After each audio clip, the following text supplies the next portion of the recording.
What's going on, YouTube? It's King Ross here. Just kind of popped up Raid, closed out all my ads, and just gonna kind of take you through my day-to-day here on the game. I usually try to check this stuff every day, stay active. I've been playing this game for a few years now, pretty much since it came out. Definitely not free to play, but I'm definitely not a whale.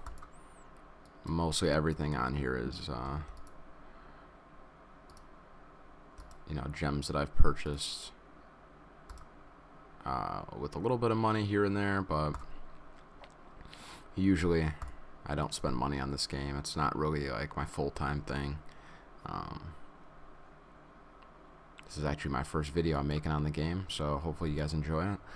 We're not going to get into anything too specific, but I figure I'll just kind of get my account out there, get it posted up on the channel, let you guys kind of see, and then, if there's anything you guys want me to get into, I can get into that. I'll show you the roster here. This is kind of how we're looking. For someone that's played as long as I have, if I was a pay-to-play player, you can imagine how this would look, but I got some key legendaries. I got some pretty good epics. Inquisitor. Shamal is one of my favorites. Madam Search I got recently. I've already empowered a couple guys just with dupes that I had. Who knows if that was the right thing to do? Probably not, but whatever. And then you kind of have my main clan boss team. Looks like we had one more pop up there. Is here, and I actually haven't done my battles yet today. So this is kind of what I run with. I don't have any man-eaters to run an unkillable team yet, unfortunately. I actually just opened 20. Actually, I think it might have been 30. I just had like 30 void shards that I opened maybe 2-3 weeks ago. No seer and no man-eater, so that kind of sucked, but I'm sure I'll get them at some point. This team kind of, actually, I don't usually use Draco. I actually use, we'll call it Brawler, and then I just kind of go in here just to make sure he doesn't use this. I like to show you my presets too, so I don't really change much. I want Razan to use his weaken.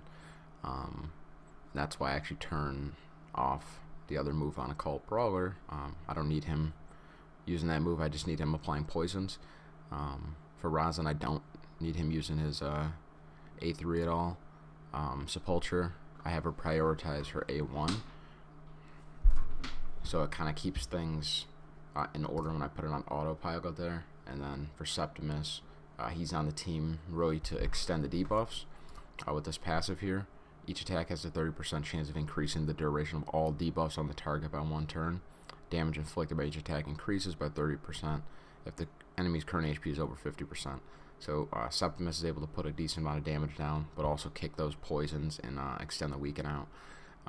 So he's super helpful. And he's able to actually do that on both of his attacks here, which is great. So that's kind of how I have him set up. And then after this, I could actually show you how I have these guys built. Not the greatest gear. Like I said, I don't spend much money on this game, if any at all. So the gear I have is just from, just regular farming and kind of working with my daily energy. So let's get this going and check that. And I'm not going to make you guys watch this whole thing. I'll just kind of show you how I set it up. This is a build that I got from Deadwood Jedi's speed tune little calculator there on his website. I kind of tweaked it a little bit and kind of put in the champions that I had, but I got all their speeds kind of up in accordance with Deadwood Jedi's speed tune section on his website. And then the builds for these characters actually are off of Hell Hades' website. I usually will use his little champion guides to kind of decide how to, build out my champions. Of course, I kind of take into account what, my specific roster, so I don't really kind of copy the masteries per se, but a lot of it's pretty consistent. The gear sets I try to keep pretty consistent as well. To the guides, obviously I'm working with a little bit more lifesteal than I would like, just because I don't have a healer on the team, and I also don't have an unkillable team. So there's a few modifications made, but I think this would actually be a really good team for a lot of people that don't have Maneater, or they don't have a way to do like an unkillable team, even like a budget unkillable team. This is like a really, really good option, and I actually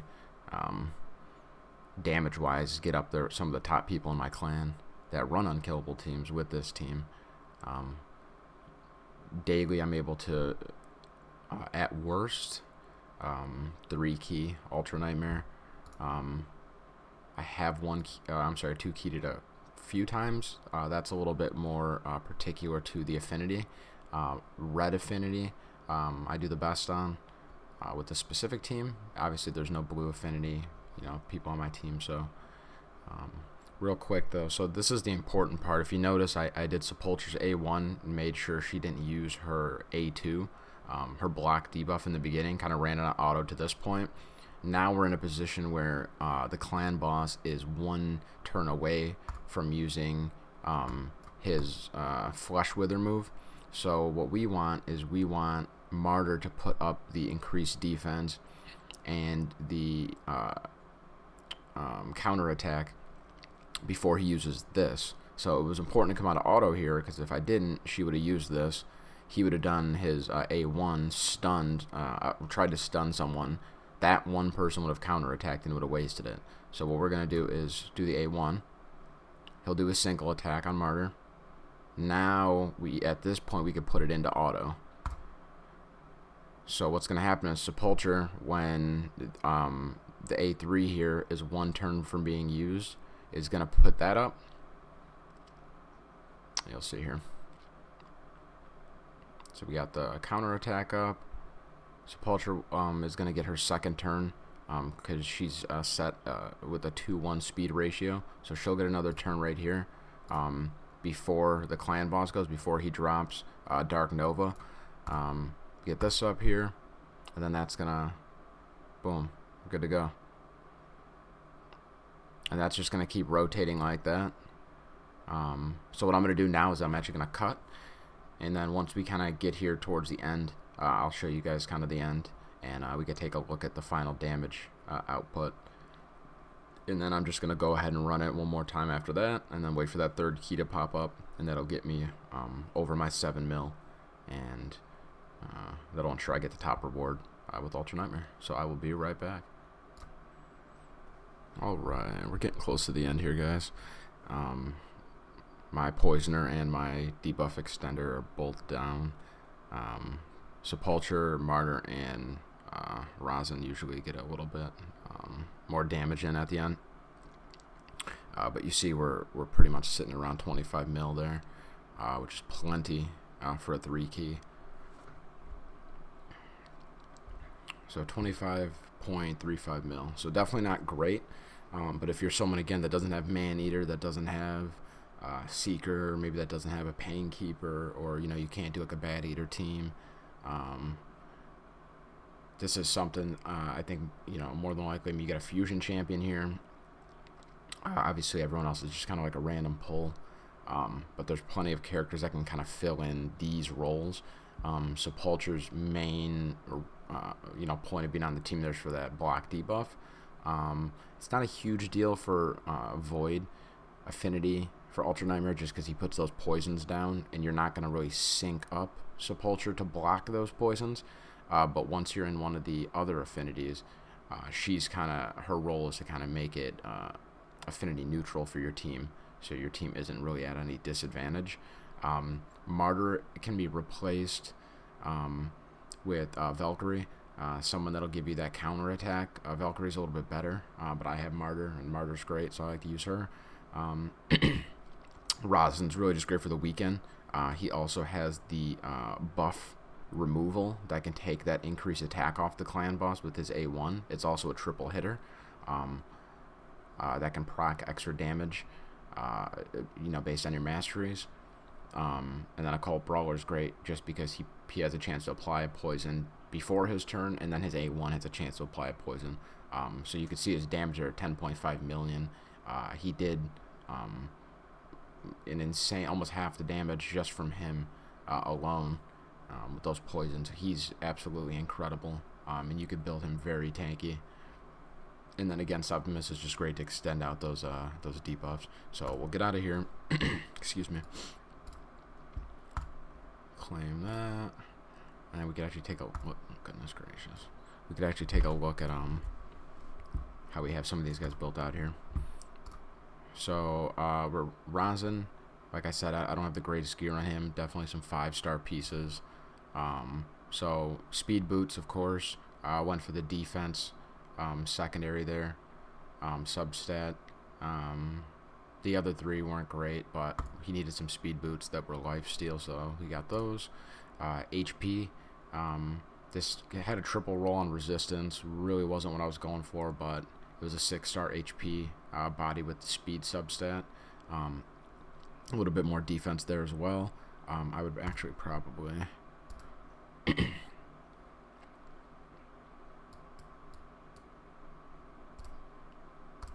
give him one of those just to boost that up. I don't know how I missed that one. Gloves, we got HP on the gloves. Triple roll on defense, actually. It sucks that these are 5-star. But triple roll on defense, accuracy, and speed. This is one of my better pair of gauntlets there. And then standard, obviously, on the the top row. Double on speed, double on defense. That was great for him. Double on accuracy, which Razin doesn't really need the accuracy too much, but in terms of clan boss, you really want to make sure he could place that weaken and that decreased defense. So that's why I got his accuracy up so high.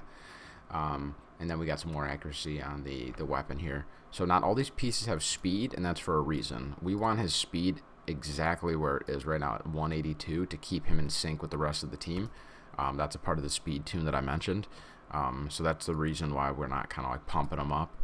Traditionally, obviously, faster is better. But anyone that's kind of familiar with how the speed tunes work, you want to make sure he isn't, overlapping any of the other people on the team to throw off the team being in sync. So we do have the accuracy banner on him, defense on the necklace, HP on the ring. Kind of moving on here. Martyr, similar setup. And to touch on the sets too, lifesteal and whatchamacallit, I always forget, perception. Lifesteal and perception I have on him. Martyr, same exact thing.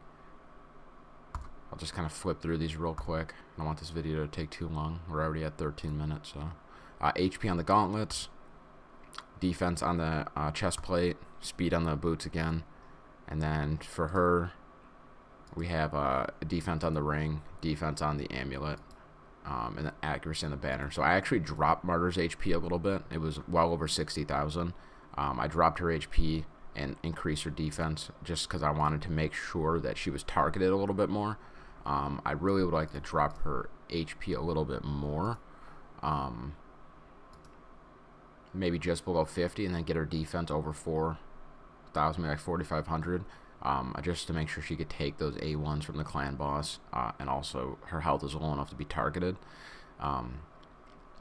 So then next we have, and I didn't really explain why Draco wasn't in my team originally. He is my kind of alternate to my poisoner based on affinity. When I can't use a cult brawler because he's force affinity, or he's what is he, spirit affinity, I think. I can use Draco as my poisoner, so I kind of also have him speed tuned up, but I rarely use him. Septimus here, lifesteal. I wasn't able to complete a second set on him, but I'll just flip through his gear. If you guys got to pause it, feel free. HP on the gauntlets, HP on the chest plate, speed on the boots, defense on the ring, defense on the necklace, and then again accuracy on the banner. I don't know for sure what the kind of science is, but I do feel like having him with slightly higher accuracy makes him proc his where is it, his passive more frequently. Otherwise, I mean, you don't need accuracy on him, but I don't know why. I feel that having some accuracy on him helps him proc that more, and I really would like to get his accuracy higher than that. 300, 350, somewhere around there would be really nice, but I'm probably going to research that a bit more to see if that's even needed. And then kind of moving down here, Sepulture, a lifesteal. Again, just to reiterate, we don't have any healers on the team, so we kind of need that. Triple roll on the speed, on the shield, HP on the gauntlets, defense on the body, speed, defense on the ring, HP on the necklace, and then accuracy banner, because it's very important that she's able to land that decrease attack. Now we do have Martyr to kind of supplement that with Martyr's A3, but primarily we want Sepulture to be our main decrease attack, and we want Martyr to be our main decrease defense with her A1. So that's kind of how we do that. And then finally our Poisoner, Occult Brawler. We have on him pretty standard stuff again, a little accuracy, a little speed, a little bit more accuracy, lifesteal set obviously, defense on the gauntlets, defense on the chest plate, speed boots. What I would really like to do is get all these guys in the 6-star only gear and also eliminate out the rare gear. That's really been a goal of mine, is to, you know, kind of bolster them in that way. And I think that'll really help out a lot. So if you have better gear than me or what you see here, with this team, you'll have very, very, very good results.